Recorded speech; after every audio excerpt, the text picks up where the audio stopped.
நேரங்கள் கிடைக்கலாம். இப்ப நான் சொல்றேன், நான் ஒரு நம்ம ஊர்ல ஒரு பழமொழி சொல்லுவாங்க, தினைய விதைக்கிறவன் வினைய விதைக்கிறவன். ஆமென், அல்லேலூயா. பழமொழியும் தெரியும் அப்படிதான், அல்லேலூயா. தினைய விதைச்சிட்டு வென வரணும் எதிர்பார்க்க கூடாது. அல்லேலூயா. கண்டிப்பா வராது, உங்களுக்கு தீமையே வராது.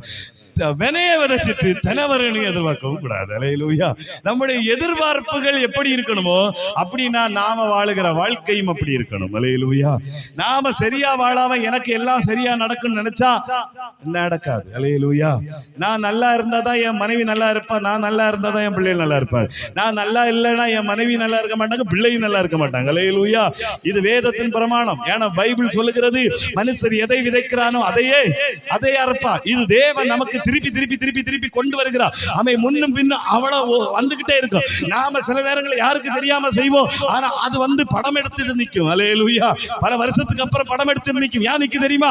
நாம என்னையோ விதைச்சோம், என்னையோ நாம அங்கே செஞ்சிருந்தோம், என்னைக்கே கொடுத்திருந்தோம், அது மறுபடியும் மறுபடியும் மறுபடியும். ஏன்னா வேதத்தில் எழுதப்பட்டிருக்கிறது, ஒரு மனிதன் செய்கிற பாவங்கள் 3ஆம் 4ஆம் தலைமுறை மட்டும் விசாரிக்கப்படும். யாத்ரா புஸ்தகத்தை திருப்பிக் கொள்ளுங்கள்.